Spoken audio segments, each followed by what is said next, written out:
Well, I'm 1 week postpartum, and it goes quickly. And there are a lot of stages within that 1 week. You go from being pregnant to giving birth, and then you're in the hospital, and it's kind of people in and out, and in and out. And then you get home, and there's that transition to home. And then it's kind of like, okay, now we're starting our real life as a family with this new sweet little newborn baby. And so you kind of have to start building kind of a new routine and a new way of life.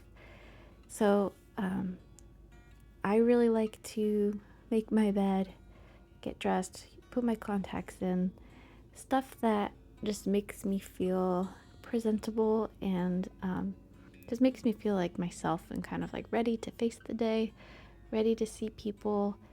If I want to go sit on the front porch for a few minutes and watch my toddler, do her scooter with my husband, I can do that. I'll be ready. I can take the baby outside and do that.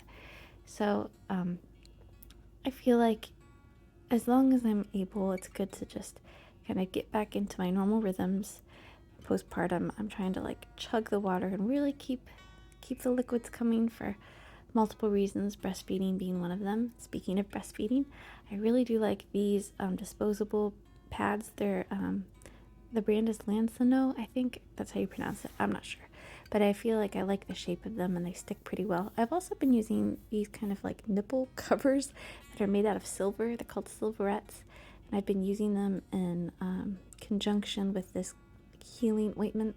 There's a recipe in the description box. It's a combination of an antifungal and antibacterial and a steroid. My baby had a really bad latch on the one side, and so I was kind of desperate for some help with healing. And then I wanted to share with you like the postpartum products that I've been using. So those are like the hospital mesh underwear. They sent home the rest of the bag with me because the nurse said that they just throw everything away. So we started off with like this giant pad and this mesh underwear, and that was great when bleeding was heavy, though I don't feel like they stick very well, so there's a lot of shifting that takes place and a lot of needing to throw out that pair of underwear and start again.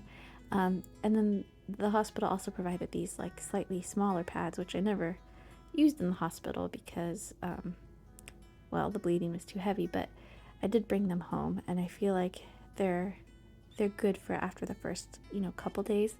I will say that right when I came home, which we did at the 24-hour mark, I switched to Depends, and I feel like those are great, especially for when you're sleeping at night, because the pad is like integrated into the Depends, and so it's very absorbent and you don't leak in your bed.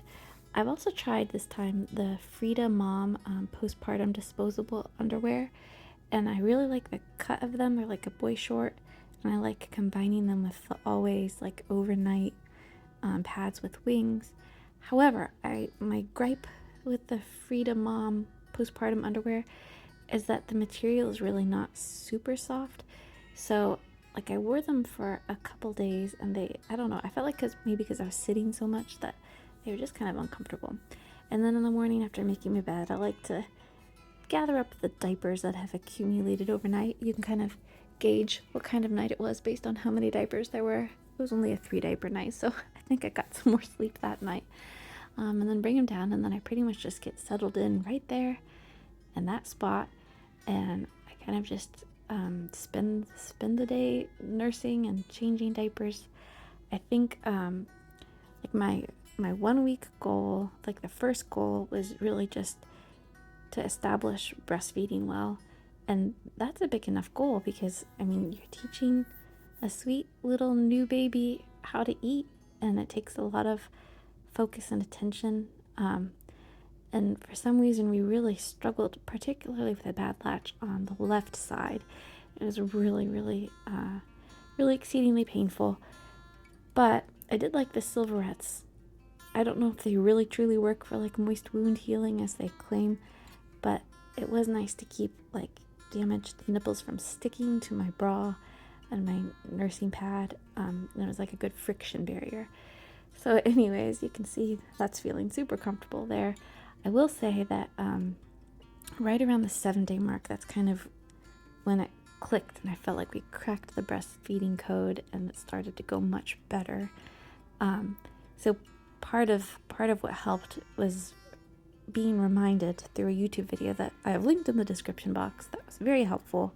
It's by a Lactation Consultant, being reminded that baby's chin needed to like make contact with the breast first.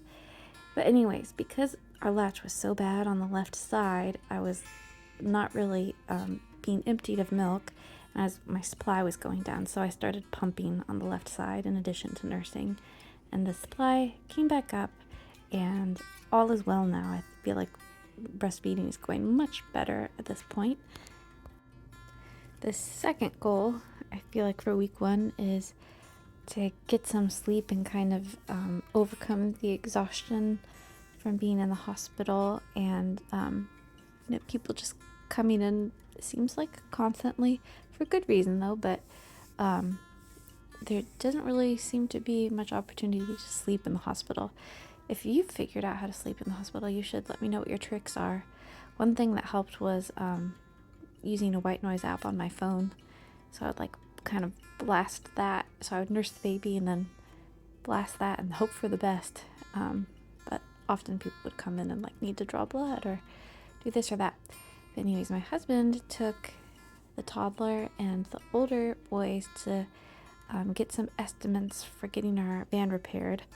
Funny story, kind of mostly funny. I think it'll get funnier as the years go on, but one of our kids, who does not have a driver's license, was being taught how to drive by my mom while we were in the hospital, and there was a miscommunication about level of experience, which turns out was actually, none, but there was an assumed level of experience. Anyways, the result was that now my husband is needing to go get some estimates for a new tire, a new fender, a new front door, and a new sliding door in our van. So anyways, he took the toddler and the involved children, and they went, and then I stayed home and I watched the show Hometown, which is, we got a 1-month subscription to HBO Max because we knew that we were going to just be hanging out at home a little bit more, laying low, and we wanted to kind of make it feel fun. And so I've been watching a lot of episodes of Hometown. I'm getting lots of home renovation ideas. The only problem is I don't also have the money to implement those, but anyways, maybe that'll come later. Currently I'm gathering ideas. So with laundry, I feel like that's one thing that I can do when I'm postpartum. So I asked my boys to like bring down our laundry basket from upstairs and throw it in the wash. They did that, and then they moved it to the dryer, and then my husband, I think, brought the basket up, and then I'm just sitting here and folding, and then my husband like puts away the laundry. I'm someone who just like really must be, I don't know if I have a clotting problem, I don't know, but it seems like my body just wants to not heal postpartum in terms of bleeding, and so I have to be really careful about what I do. Like in my heart, I want to do everything. I want to be up and about and doing all sorts of things, and I feel physically good, but my bleeding just gets kind of like out of control, and I don't want to have to go to the hospital again. So I'm trying to just kind of use the bleeding as my gauge about what is the acceptable level of activity, and turns out really even this is probably too much. So I've had to take to my bed, and that's where I am currently. Check out my birth video. It is in the description box. I hope you subscribe, and I'll see you next time.